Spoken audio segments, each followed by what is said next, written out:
Tamil channel மக்களே! இன்னைக்கு நம்ம பார்க்க போற நோட்டிஃபிகேஷன் வந்து டிஎன்பிஎஸ்சிலேருந்து ரிலீஸ் பண்ண combined technical service examination interview போஸ்ட்க்கானது தான். இந்த கவர்மெண்ட் எக்ஸாம்ஸ் அண்ட் பிரைவேட் எக்ஸாம்ஸ்க்கான நோட்டிஃபிகேஷன் வந்து உங்களுக்கு அப் டு டேட்டடா இருக்கணும்னு நினைச்சீங்கன்னா, நம்ம சேனலை சப்ஸ்கிரைப் பண்ணி வச்சுக்கோங்க. வாங்க நோட்டிஃபிகேஷனுக்குள்ள போலாம்.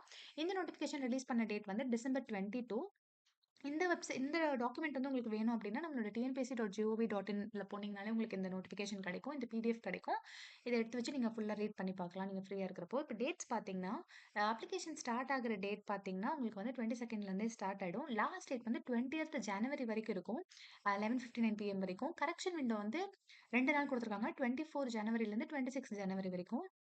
பேப்பர்ஸ் பார்த்தீங்கன்னா, உங்களுக்கு பேப்பர் 1 இருக்கும். தமிழ் எலிஜிபிலிட்டி இருக்கும்.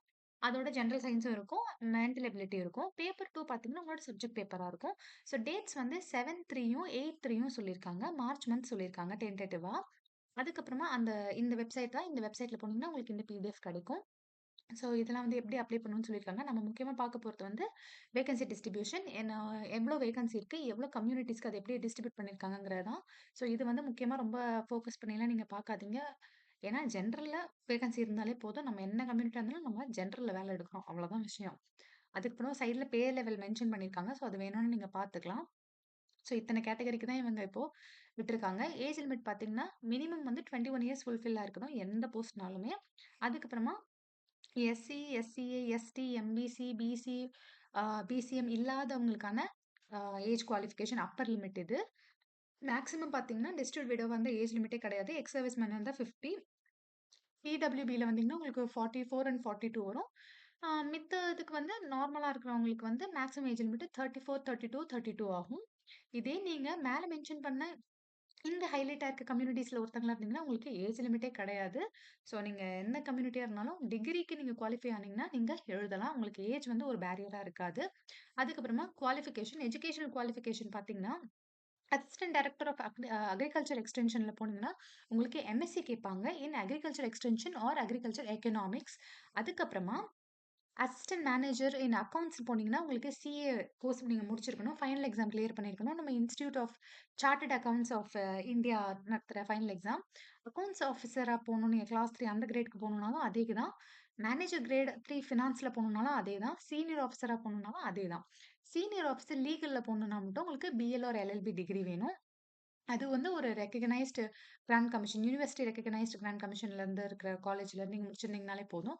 அதுக்கப்புறமா இங்க சில எக்ஸ்பீரியன்ஸ் மென்ஷன் பண்ணியிருக்காங்க. அந்த எக்ஸ்பீரியன்ஸ் நீங்க ஸ்க்ரீன் பாஸ் பண்ணி பார்த்துக்கலாம். உங்களுக்கு சீனியர் அக்கவுண்டன்ட்டா போறதுக்கு மட்டும் உங்களுக்கு டிகிரி இருந்தா போதும். உங்களுக்கு எக்ஸ்பீரியன்ஸ் தேவை கிடையாது. மித்ததுக்கெல்லாம் மினிமம் எக்ஸ்பீரியன்ஸ் குடுத்துருக்காங்க. அத நீங்க பார்த்துக்கலாம். Scheme of examination. ஸோ எப்படி பேட்டர்ன் இருக்கும் அப்படிங்கிறது தான் பேப்பர் 1 அண்ட் பேப்பர் 2க்கானது. பேப்பர் 1ல வந்து உங்களுக்கு தமிழ் எலிஜிபிலிட்டி வரும். அப்புறம் அது 100 மார்க் இருக்கும். SSLC grade. அதுக்கப்புறமா ஜெனரல் ஸ்டடீஸ் இருக்கும் 75, மேத்ஸ் இருக்கும் 25. மேத்ஸ்ல வந்து ரீசனிங்கும் இருக்கும், ஆப்டிட்யூடும் இருக்கும். அந்த மாரி தான் இவங்க மென்ஷன் பண்ணியிருக்காங்க.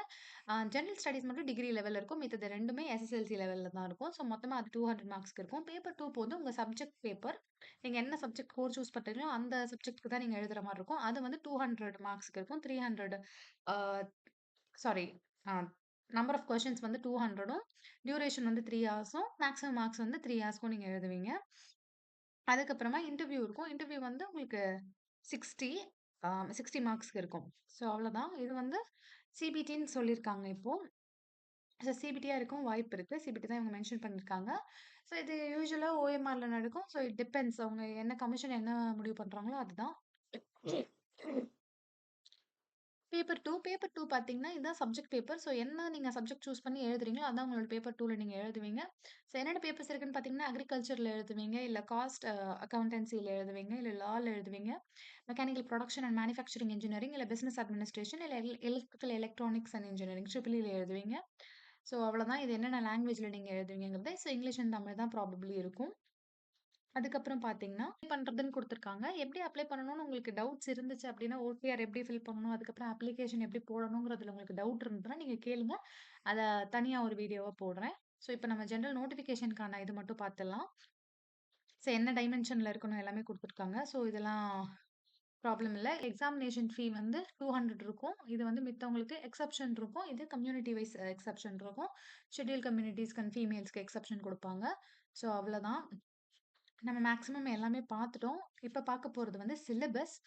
சிலபஸ் வந்து இந்த பிடிஎஃப் உங்களுக்கு நான் டிஸ்கிரிப்ஷன்ல குடுக்குறேன். இல்ல நீங்க கவர்ன்மெண்ட் வெப்சைட்ல கமிஷனோட வெப்சைட்ல போய் பார்த்தீங்கனாலே உங்களுக்கு சிலபஸ் கிடைக்கும்.